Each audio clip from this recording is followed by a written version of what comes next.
राम राम। तो फिर एक बार और लो भाई, राम राम।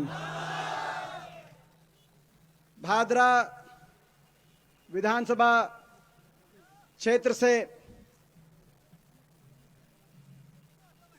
2018 के विधानसभा चुनाव में जो बड़ी भारी बहुमत से विधायक बनने जा रहे हैं, उनको मैं एडवांस मुबारक दे रहा हूं। और आज जब हम आए, हेलीकॉप्टर आपने देखा होगा, 2 चक्कर लगवाए ऊपर, देखा भाई, दो चक्कर लगवाए। 2 चक्कर इसलिए लगवाए कि 2 रैलियां हो रही थी, एक अपनी रैली हो रही थी, एक और रैली हो रही है, नजदीकी रैली है। तो हमने कहा कि एक बार देखते हैं। मैंने कहा फोटो लें, ऊपर से फोटो लेंगे, देखते हैं भाई क्या है, किसकी कौन सी रैली है। तो पहली नजर उस रैली पे पड़ी हमारी, तो ना यार आज तो हल्का मामला है। क्या मामला है ये, थोड़ा सा माँ भाई कोई कसर रह गई। हम तो सोच रहे थे हवा चल रही है हरियाणा तक कि सुरेश जीता पड़ा है, माँ भाई ये तो कुछ हल्का मामला है।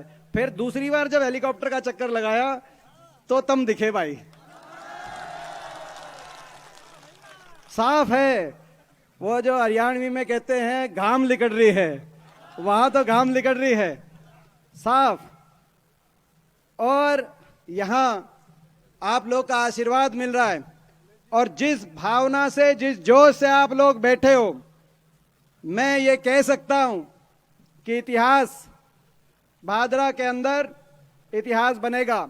आप जीतोगे, सुरेश जी जीतेंगे, और आने वाले समय का एक मजबूत नेतृत्व का पौधा, इस भादरा की भूमि में एक मजबूत पौधा आने वाले समय के नेतृत्व का, जिसकी आवाज ना सिर्फ भादरा में मगर भादरा से लेकर जयपुर तक, यहां की आवाज पूरे राजस्थान में गूंजेगी। ऐसा नेतृत्व का पौधा लगने जा रहा है। मैं इस बात के लिए आपको बधाई देता हूं। सभी पिता के समान मेरे बुजुर्ग, नौजवान साथी, मेरी माताएं, मेरी बहनें, आज चुनाव राजस्थान का है मगर पूरे देश की नजर इस चुनाव में। और मैं ये बताना चाहता हूं आपको, 5 प्रदेशों का चुनाव है, जिसमें से 4 में जाने का मुझे अवसर मिला। मैं एक बात की और आपको एडवांस में मुबारकबाद देना चाहता हूं। 11 दिसंबर की तारीख, पत्रकार साथी यहां मौजूद हैं, 11 दिसंबर की तारीख डायरी खोल के आप नोट कर लो। 11 दिसंबर की तारीख होगी, हमारे देश में राजनीति की दिशा बदलेगी। कांग्रेस पार्टी इन सारे प्रदेशों में जीतने जा रही है। ऐसा क्यों है? ये जो हवा अभी कह रहे थे कि राजस्थान में कांग्रेस की सरकार बनना तय है, ऐसा क्यों हुआ? क्योंकि आज से 5 साल पहले देश में बहुत बड़े बहुमत के साथ भारतीय जनता पार्टी की सरकार बनी, राजस्थान में भी और दिल्ली के सिंहासन पे भी भाजपा सत्तासीन हुई, बड़े वायदों के साथ, बड़े बहुमत के साथ। मुझे याद है, मैं चुनाव लड़ रहा था लोकसभा का, लोगों ने आशीर्वाद दिया, तीसरी बार मुझे लोकसभा में, देश की सबसे बड़ी पंचायत में 2014 में जाने का अवसर मिला। पहला जो सत्र हुआ, पहले सत्र में पहली बार जब प्रधानमंत्री जी से मुलाकात हुई, तो मोदी जी ने मुझे देखते ही एक बात की जो मेरे दिल में चुभी, आज तक याद है। उन्होंने मुझे कहा कि दीपेंद्र, जिस दिन गिनती हो रही थी उस दिन मैं हवाई जहाज लेके अहमदाबाद से दिल्ली आया, और अहमदाबाद से दिल्ली के रास्ते में हमारे 4 प्रदेश आते हैं, गुजरात, राजस्थान, दिल्ली और हरियाणा। उन्होंने कहा कि हवाई जहाज लेके मैं अहमदाबाद से दिल्ली आया, दीपेंद्र कांग्रेस के नाम की तेरी झंडी रहेगी, नहीं तो मैंने सारे साफ कर दिए। उन्होंने मुझे कहा, मगर मैं भी किसान का बेटा हूं, उधार रखना मेरे को आता नहीं। मैंने भी जवाब ठोका, मैंने कहा मोदी जी बुरा मत मानना, झंडी तो एक रहेगी, मगर आपका रंग मैंने बिगाड़ दिया, रंग में भंग करने के लिए एक ही काफी। इतना बड़ा बहुमत, कहने का मतलब इतना बड़ा बहुमत, 4-4, 5-5 स्टेटों में सारी बीजेपी की सीट, इतनी बड़ी हवा, बड़े बड़े वायदे, 15 लाख आएंगे, 100 दिन में काला धन लाएंगे, स्वामीनाथन कमीशन लागू करवाएंगे, किसान को 50% लाभकारी मूल्य दिलाएंगे, उसका भाव 2 गुना कराएंगे, एक के बदले 10 सर दुश्मन से लेके आएंगे। कहा था कि नहीं कहा था? 2 करोड़ युवाओं को रोजगार दिलाएंगे। जब हमने सवाल पूछा ये जो अच्छे दिन हैं, ये अच्छे दिन कब तक आएंगे, तो कहा तारीख नहीं बताएंगे। हमने कहा तारीख क्यों नहीं बताओगे, कुछ तो बताओ। बोला हमने राम मंदिर की तारीख नहीं बताई, अच्छे दिनों की क्यों बताएंगे, तारीख नहीं बताएंगे। कहते थे 70 साल में कुछ नया करके दिखाएंगे। सही बात है, इस बात से मैं सहमत हूं। कुछ 70 साल के नए रिकॉर्ड इनने भी बनाए हैं, यह वायदा जरूर इनने पूरा किया है। 70 साल में कभी किसान का कर्ज इतना तेजी से नहीं बढ़ा। 8 लाख करोड़ से 15 लाख करोड़, भाव मिला नहीं। दर दर किसान को अपनी फसल को लेके खरीद के लिए भटकना पड़ा। लागत दुगनी हो गई, डीजल दुगना हो गया, पेस्टिसाइड पे जीएसटी लगा दी, डीएपी पे यूरिया पे जीएसटी लगा दी, खाद के कट्टे का रेट बढ़ा दिया 1450 और वेट कम कर दिया 50 से 45 किलो। किया कि नहीं किया? 70 साल में यह रिकॉर्ड बनाया इन्होंने। 70 साल में किसान पे एक सरकार में कर्ज दुगना नहीं हुआ जितना मोदी जी आपकी सरकार में 8 लाख करोड़ से 15 लाख करोड़। इसीलिए राहुल जी ने कहा है आते ही 10 दिन के अंदर किसान का कर्जा माफ करने का काम कांग्रेस पार्टी करेगी। 70 साल में रुपया इतना सस्ता नहीं हुआ डॉलर के मुकाबले में जितना भाजपा आपकी सरकार में। 70 साल में पेट्रोल, डीजल, गैस का सिलेंडर और खाद का कट्टा इतना महंगा नहीं हुआ जितना मोदी जी आपकी सरकार में। 70 साल में ये नोटबंदी की बात कर रही थी हमीदा जी। 70 साल में नोटबंदी और जीएसटी की वजह से अर्थव्यवस्था में निवेश दर इतना नहीं गिरा जितना मोदी जी अपनी सरकार में। 70 साल में बेरोजगारी का दर इतना नहीं बढ़ा जितना मोदी जी आपकी सरकार में।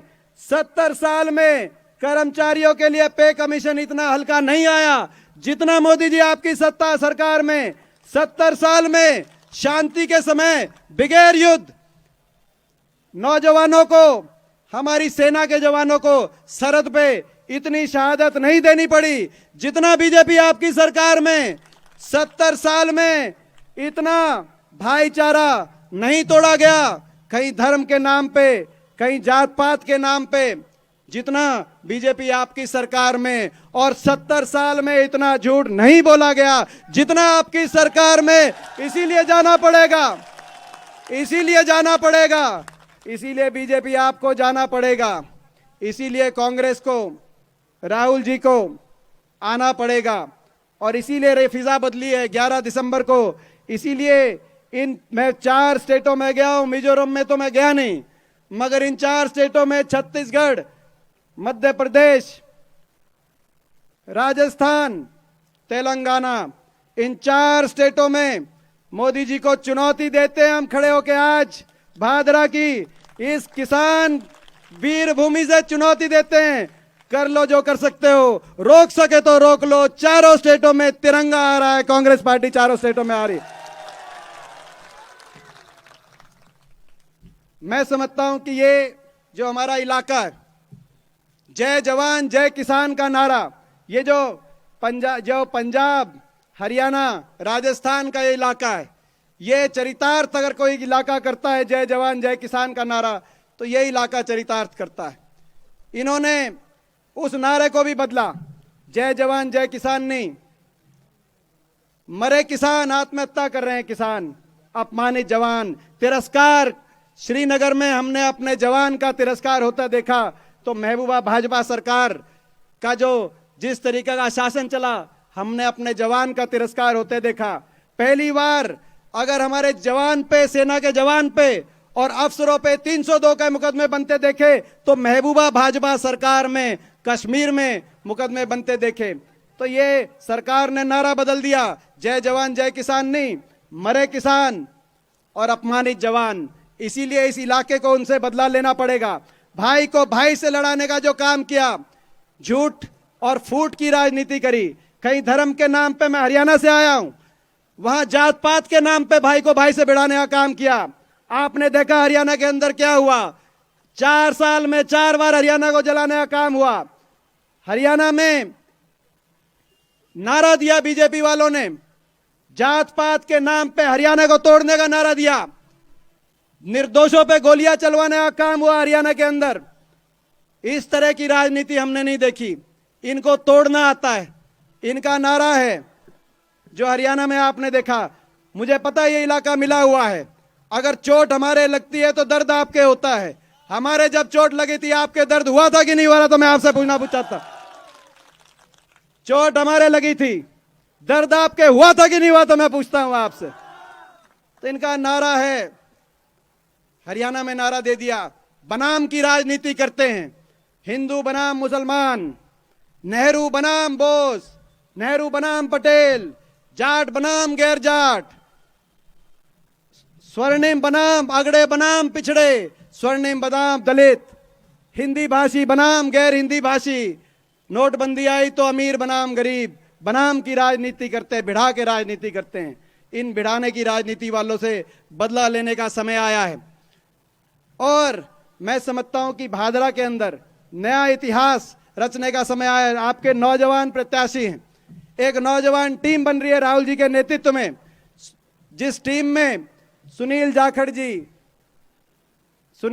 जी हैं, जिस टीम में हमारे जैसे नौजवान हैं। मैं आपसे सवाल पूछना चाहता हूं, भादरा के मेरे सारे बड़े बुजुर्ग नौजवान साथी माताओं से सवाल पूछना चाहता हूं,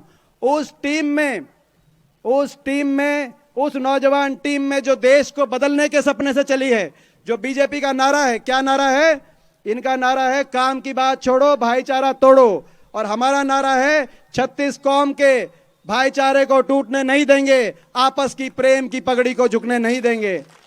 तो उस नारे को लेके जो देश को आगे लेके जाना चाहती है टीम, राहुल जी के नेतृत्व में जो नौजवान टीम बन रही है, उस टीम में राहुल जी के नेतृत्व में सुनील जाखड़ जी और दीपेंद्र हुड्डा जी के साथ आप सुरेश चौधरी जी को भी जोड़ने का काम करोगे कि नहीं करोगे? मैं आज ये 5 सवाल पूछना।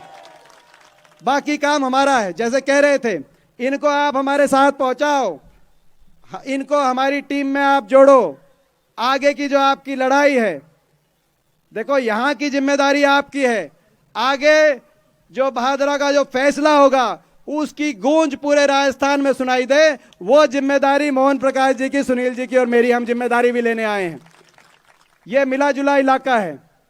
ये इलाका मैं समझता हूं कि भाई जो है, एक मैं आपसे सवाल पूछता हूं क्योंकि हरियाणा के साथ इलाका है भाई, एक मैं वो हाथ खड़े करके बताइयो भाई जिन की जो है हरियाणा में रिश्तेदारी है, बताइयो भाई, कौन? बताइयो भाई। कोई शर्माने की बात नहीं, मैं भी राजस्थान में ब्याड़ हूं, मैं भी राजस्थान में ब्याड़ हूं, कोई शर्माने की जरूरत नहीं है। तो ये मिला जुला इलाका है, आपस के सुख दुख के, रोटी बेटी के रिश्ते से हम बंधे हुए हैं। आज ये आप जो अभी डॉक्टर साहब कह रहे थे कि वोट एक पड़ेगी, मगर चोट 3 जगह से सुनेगी, तो ये वोट एक पड़ेगी। इसकी भादरा की आवाज तीनों दिशाओं में जाएंगी।